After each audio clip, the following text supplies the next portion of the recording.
welcome to Geekology. I'm David. I'm Sven. And tonight, well, we're covering FCD's Out of the Ashes. Yes, we are. So for those of you who apparently have never seen our show and heard us rave about their events, we went to an FCD event over the weekend. Yep. It was an awesome one-dayer. Yep.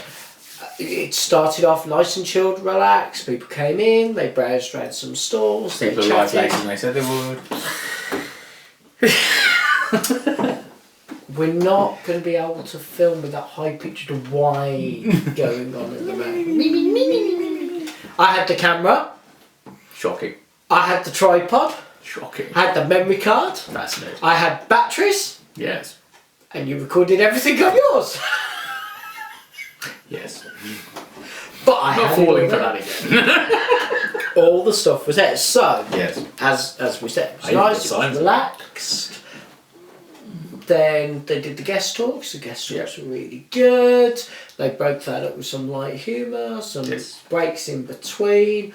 JG was brilliant. Fabulous little charity auction. Mm-hmm. Actually, talking of the charity, not only did they have their charities, there was a couple of others on the stalls, and we of course, I did Dazzling Dreams, you did Dazzling Dreams, and HUK. Yeah, I think everything went just swimmingly. It was great, lovely atmosphere. I met some great new people. It was working really well simply because it was pretty much all in that one room except for the Yeah, I thought that worked really well. I must confess I would have tweaked it a bit, but you know me, I tweak everything. As you go along usually. Yeah, but generally speaking, it was just really, really nice. See, that's what you get when you have fans run events for fans. Yes, exactly. And it was not all about the guests, but the guests were brilliant and they really got into the spirit of things. Yeah. There was even a proposal, I know, which was brilliant, so sweet. which JG Hurstler actually instigated. She was just like, they were doing something on stage and I go, what? Oh. Well, you say it wasn't all about the guests, which, to be fair, we are. They are marvellous actors, each one in their own right. And they've got a wonderful rapport with their audience and it works really well.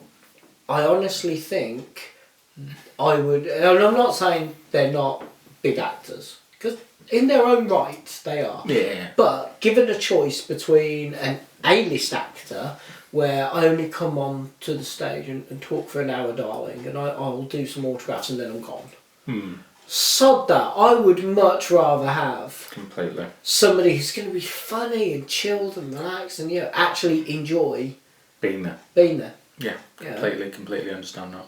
And I mean, don't get me wrong, I've met some lovely big actors, and I've also met some real tossy big actors. And it is down to the individual. Yeah. Yeah.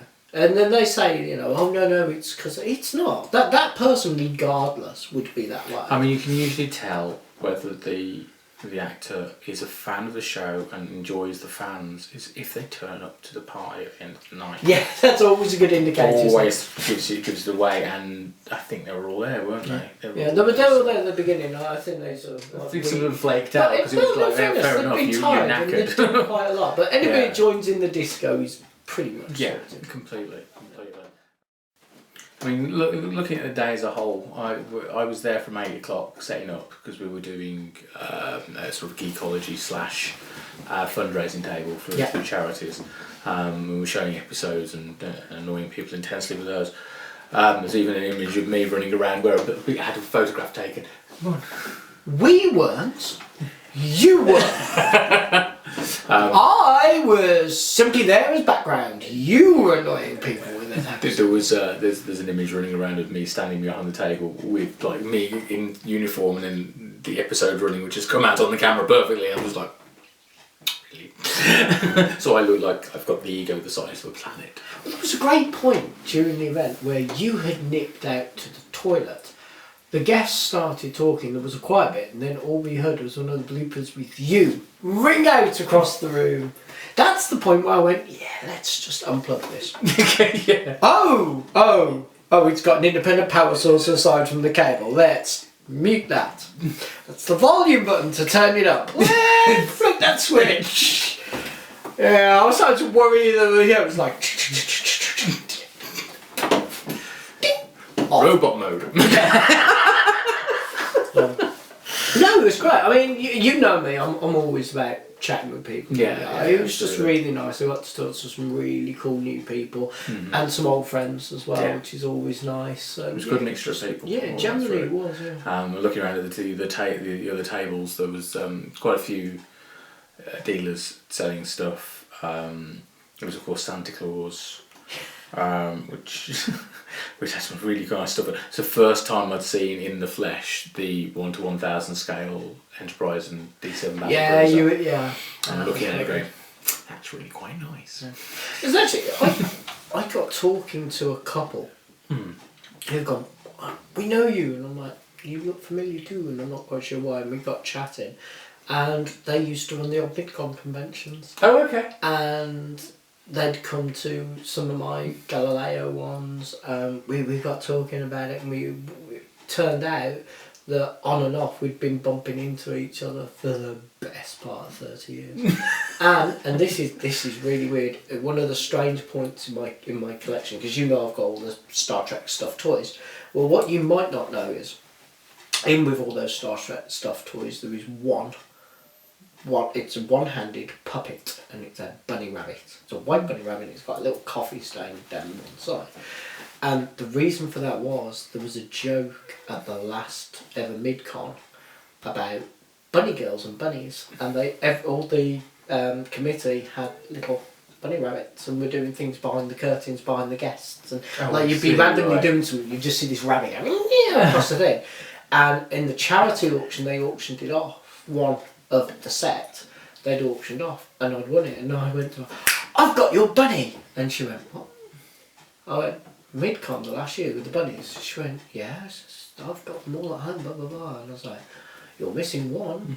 And she went, yeah, we auctioned that one off, didn't we? What happened to it? I was like, it's been molested by Star Trek teddy bears. Excellent. Same appropriate. Yeah, that makes sense. So, haulage. Yes, absolutely. So, talk me through your. I think people know what mine is. Yeah. Let's go through yours. Okay. Key ring. Well, we can see what that is. You know what? I can't remember what the charity was, but they had those on the main entrance table. Cool. With an honesty box, and it was just donate to the charity, take a key ring, which. Cool. It's very cool. Yeah. Quite enjoy that. Been living on my keys ever since I took it off for this. I also managed to find 3 of the pin badges I've never had, which is quite cool. Those are 10th anniversary pewter, aren't they? Yeah, from the 10th. It's ironic. 50th anniversary of Star Trek, and I'm picking up 10th anniversary of Next Gen stuff. Sounds about right, doesn't it? Yeah. Yeah, but considering 1, there's not a lot of new stuff out from CBS so far this year, and 2, the way CBS have been recently, probably steer away from them anyway. Well, you know I am a big fan of pin badges, and yeah, those ones are cool. Yeah, they are cool. And also the 2009 film USB, well, one of the promotional USBs, data. It's a promotional data stick, 4 gig on it. Laser etched. Quite laser etched. It's really quite nice. It's a beautiful little flash card. Yeah. It's a shame it's got something to do with JJ. But there we go. it's a portable USB stick that's got Star Trek written on it. It's laser etched. It was cool. It does the job. It's excellent. Yeah. So yeah, and we'll be loaded up with Geekology episodes to annoy people with. Okay. Well, this is actually the second one of these I have had. The first one I had when it very first came out, and I built it. It stayed on display forever. I have no idea what happened to the box, and one of my exes knocked it off a shelf and stood on it and bent it. So it's still kicking around somewhere. I think it's in the attic in storage.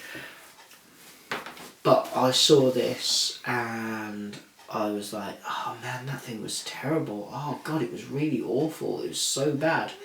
This will make a really fun episode for me and Sven to record. Hey, I missed the Creo. The Creo was a good episode. So, me and you are going to build. I bought this specifically for us to build. We're going to do this on film. Oh yeah, baby. Okay. Yeah. It's one of those things. It's a novel set. it crosses all sorts of weird genres because I mean, just look at the packaging alone. Yeah. It's yeah, I have not seen TNG done with that in just so long. About the 10th anniversary would have been. No, that would be It's but 10th anniversary. That first introduced, wasn't it? But it's red. It's pre-generation, so it's generations when they first launched the logo before they got into doing all the various versions of the logo because that version of the logo should technically be gold. Right. So. Okay. Yeah, but it's only technically gold as a logo, as a piece for packaging. It's red, Right. or dark blue, depending on which weird ass company you go with. So yeah, it's one of those. And Steel Tech is clearly some kind of clone of Meccano. I do. You know what? I don't know if we can say Meccano or copy of. But yeah, it's essentially like saying Creo's like a no, clone. we don't say that because we don't want the episodes to be edited and banned. So they don't like you saying things like that. I don't know why, because it quite clearly is. I love the fact that the packaging now says Lego compatible. Yeah. Lego compatible. No. They say major brand building brick compatible. So No, originally, Lego it said Lego compatible until somebody went, hey, guys at Lego, heard of a company called Kiddie Craft? No, we are not doing history lessons for the geeks who haven't followed. So, yeah, I didn't pick up much, to be honest. Not that the other dealers there didn't have fabulous things, they did. It's just that I'm... Oh, you meant product-wise? Yes, why? What are you referring to? Well, you're usually picking things up at a convention. I picked up very little merchandise at the convention this year because whilst the dealers had some fabulous things, it was all stuff I had. There was one or two things I didn't have, but I'm waiting to get bigger boxes of. So, from that point of view, yeah, so it was good fun. Cool.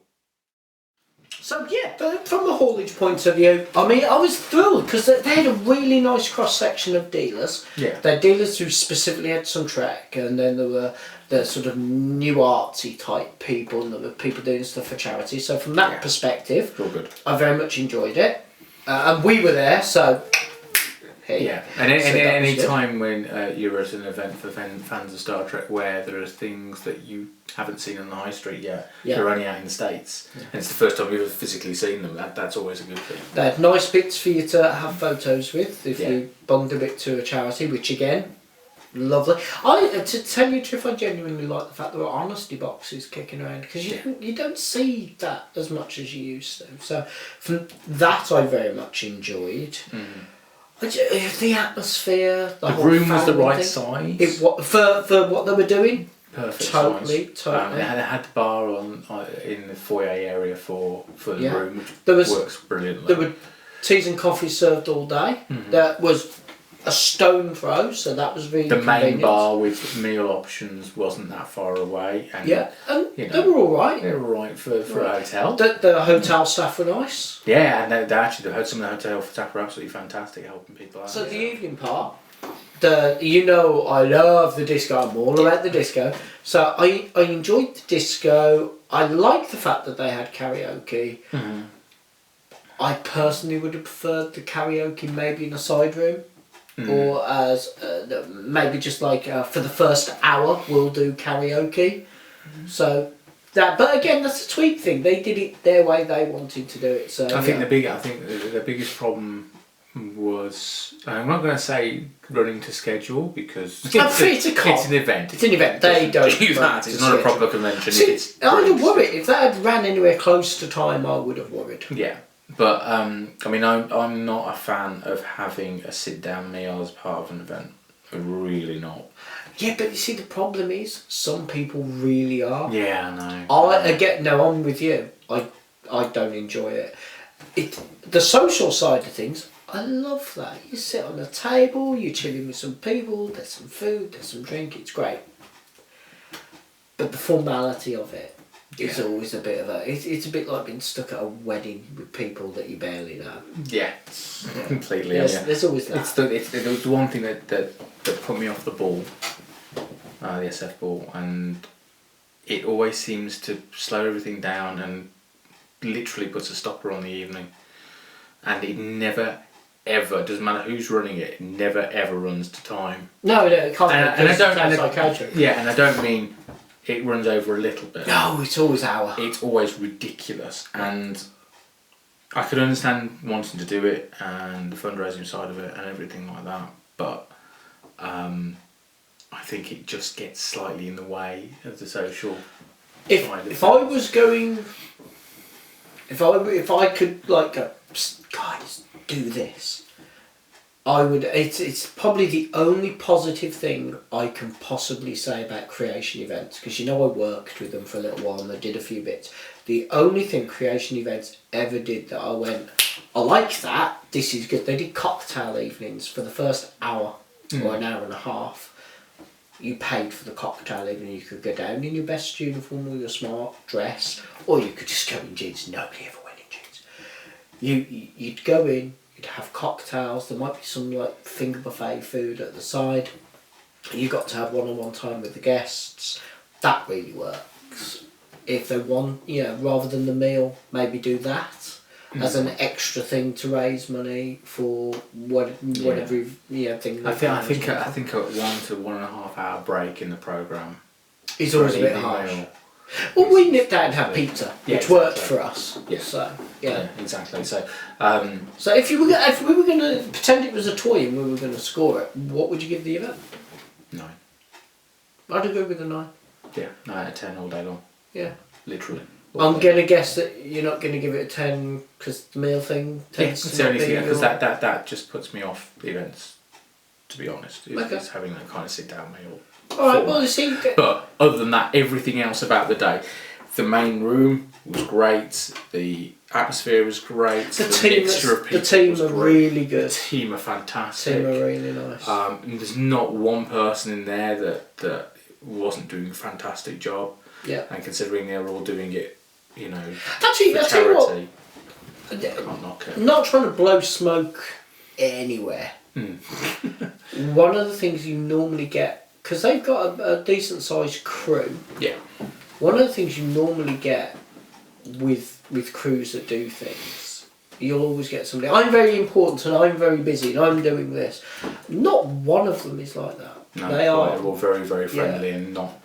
They really and they actually do backside. make time to speak to people individually as well. Because there was one point I was like, I'd love to talk to you. There are people over there who really need you. I'm fine here. You come find me later. You know where I'm going to be. Yeah. Absolutely. I mean, this is the thing is that in other events, and they're usually the professional ones, is that let's say professional ones, ones where it's been run for money. To generate a profit for people who own the event. You mean those nice people that pay me to MC? Let's be careful where we tread here, Sven. I like doing that work. Yeah, but very often the staff aren't.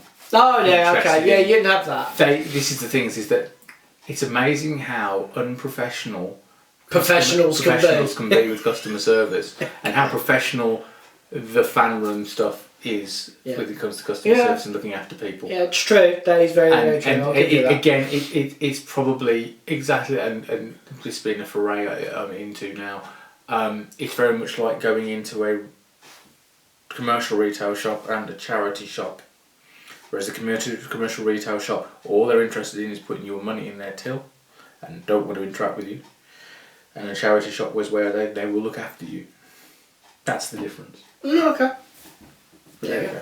So, a 9 from you, 9 from me. That's a very good score. Thumbs up. Right, I'm going to be there next year. Oh, hell yeah. And if this Christmas one happens, we'll be there as well. Christmas party. One way or another, I'll be there. Yeah, I wasn't the first person to get on there to go, woohoo! But I was within a decent amount. Yeah, I'm totally up for the Christmas one. I'm looking forward more to next April's, whatever is going to be next April. FCD 2007. FCD. Actually, honestly, I don't think they need to name the event. I think if they just go with the initials. You come in. All right. Yeah. You go to such and such.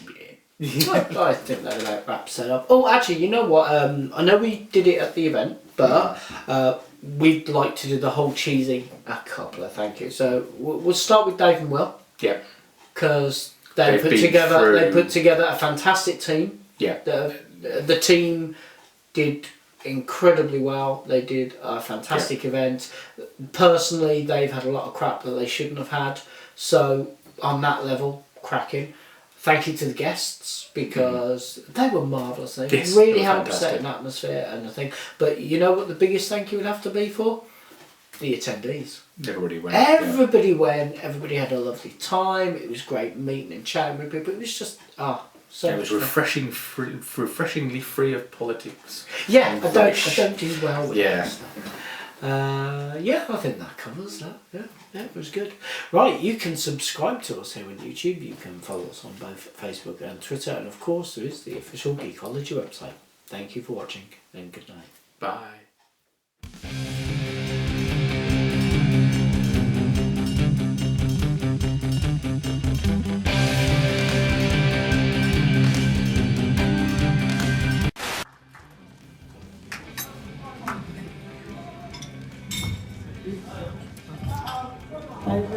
There's many other things I could thank them to be here, but we wouldn't have been here if we got this today. So, on behalf of the committee and all the attendees, we'd like to present you with gifts. So, these.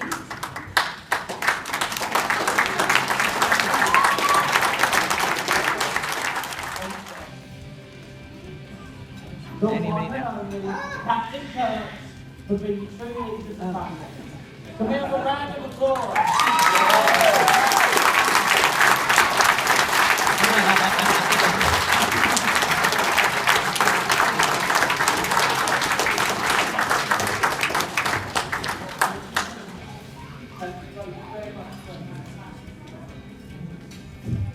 Thank you.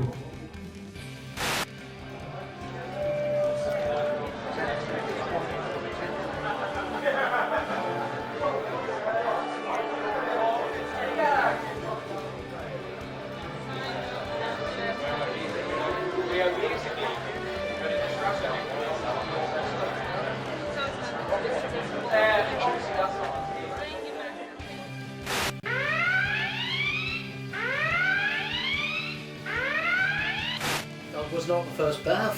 Fuck, edity bitch! I'm your edity bitch. Really not. Right, well, I think that about wraps it up from me with... No, fuck that. That's... well, I think that about wraps that...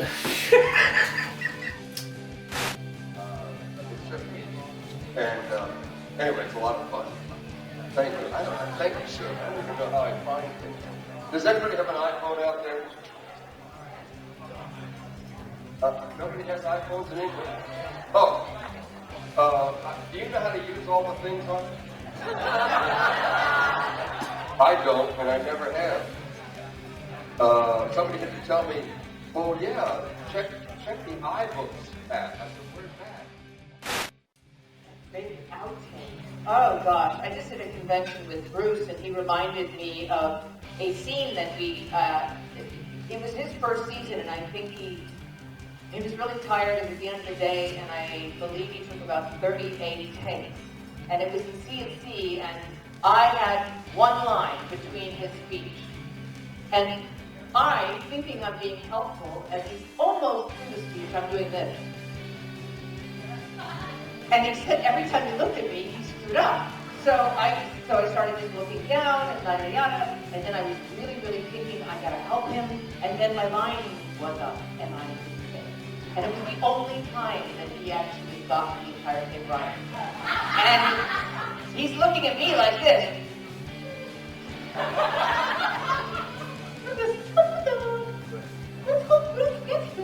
Oh, shit, I have something to say. Yeah, so that was, you can see it in the outtakes. You can see both of our expressions of it. Yeah, not so good. I like the swearing, of course. Especially here.